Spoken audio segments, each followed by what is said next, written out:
4 PM news network में दोस्तों आपका स्वागत है। मैं हूं आपके साथ राशिद ज़हीर। मैं आपको बिल्कुल सच बात बता रहा हूं। जब जयशंकर साहब के बारे में ये फैसला हुआ था कि इनको विदेश मंत्री बनाया जा रहा है, तो मैं पर्सनली बहुत खुश था पिछले टाइम में, चूँकि एक काबिल आदमी चीन और अमेरिका में शायद दोनों में से एक जगह लंबे समय तक सर्व करते रहे। मुझे लगा कूटनीति की बड़ी समझ होगी, इससे इनकार भी नहीं कर रहा हूँ।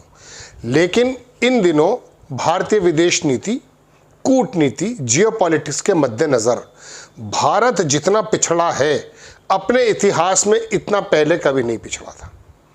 संसाधन, फाइनेंशियल साउंड कम थी, लेकिन इज्जतों के आसमान पर बिठाया जाता था भारत को। अमेरिका का राष्ट्रपति हो या दुनिया के बड़े प्लेटफॉर्म्स हों, नेहरू, इंदिरा गांधी, अटल बिहारी वाजपेयी, इनफैक्ट राजीव गांधी, मतलब हमारे यहाँ लीजेंड थे।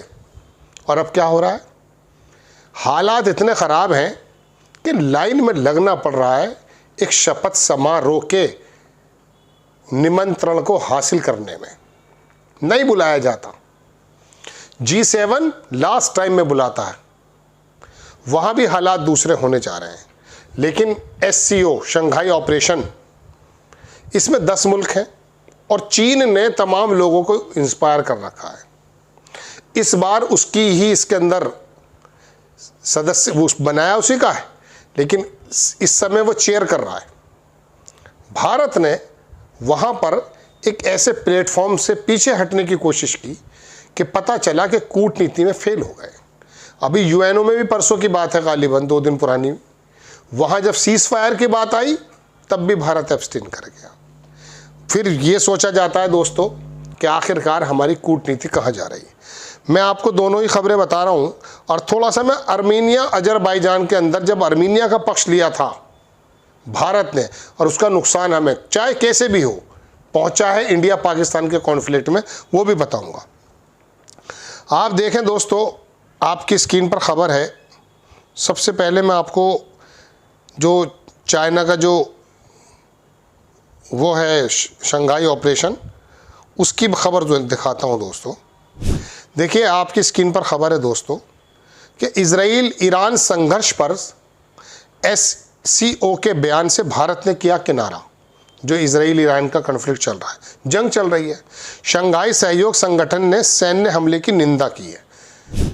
SCO के मध्य पूर्व में बढ़ते तनाव पर गंभीर चिंता व्यक्त की। 13 जून को ईरान पर इजराइल द्वारा किए गए सैन्य हमलों की कड़ी निंदा की। भारत के विदेश मंत्रालय ने कहा कि इस मामले पर भारत की अपनी स्थिति 13 जून 2025 को हमारे द्वारा स्पष्ट की गई थी और वही है। जब नेतन्याहू से बात हुई थी तो उसमें कहा था भारत ने कि बातचीत होनी चाहिए, लेकिन जब बात आती इस बात की है कि आप संघर्ष पर क्या लेते हैं, होना चाहिए, नहीं होना चाहिए, रुक जाना चाहिए, इसकी तरफ पीछे हट गए। हम आग्रह करते हैं कि तनाव कम करने के लिए बातचीत और कूटनीति के माध्यमों का उपयोग किया जाना चाहिए। आवश्यक है अंतर्राष्ट्रीय समुदाय उसी दिशा में प्रयास करे। SCO ने मध्य पूर्व में बढ़ते तनाव पर चिंता व्यक्त की। 13 जून को इजराइल द्वारा किए गए सैन्य हमलों की कड़ी निंदा की है। हालांकि भारत ने ईरान पर इजराइल के सैन्य हमलों की निंदा करने वाले बयान पर शंघाई सहयोग संगठन की चर्चा में भाग लेने से परहेज किया और तनाव कम करने के लिए बातचीत और कूटनीति का आग्रह किया। जब बात ये चल रही थी कि निंदा की जाए कि वहाँ ईरान पर हमला किया है, पूरी दुनिया कर रही है, अमेरिका को छोड़कर, यूरोप के 1-2 मुल्कों को छोड़कर, तो भारत ने क्यों नहीं किया? ईरान का भी रोल बताऊंगा आपको। पश्चिमी एशिया में बढ़ रहा है तनाव। विदेश मंत्रालय ने कहा कि इस मामले में भारत की स्थिति वही है। SCO ने ईरान पर इजराइल के सैन्य हमलों की निंदा की है। जारी बयान में कहा कि शंघाई सहयोग संगठन सदस्य देश मध्य पूर्व में बढ़ते तनाव गंभीर चिंता व्यक्त करते हैं। 13 जून 2025 को इस्लामी गणराज्य ईरान के क्षेत्र पर इजराइल द्वारा किए गए सैन्य हमलों की कड़ी निंदा करते हैं। इसमें कहा गया कि ऊर्जा और परिवहन अवसंरचना सहित नागरिक लक्ष्यों के खिलाफ इस तरह का आक्रामक कार्रवाइयाँ जिनके परिणाम स्वरूप नागरिक हताहत हुए, अंतर्राष्ट्रीय कानून और संयुक्त राष्ट्र चार्टर का घोर उल्लंघन है। वो ईरान की संप्रभुता का उल्लंघन करते हैं, क्षेत्रीय और अंतर्राष्ट्रीय सुरक्षा को नुकसान पहुंचाते हैं। पड़ोसी सबसे पहले काम आता है दोस्तों। बात यह है, स्ट्रेट ऑफ हॉर्मज़ आब नाए हुरमुज़ बोलते हैं, आप इसको यूँ मानिए, ये बात आपको कोई जल्दी बताएगा नहीं, ये ऊपर नीचे है, बीच में रास्ता है, समझ गए?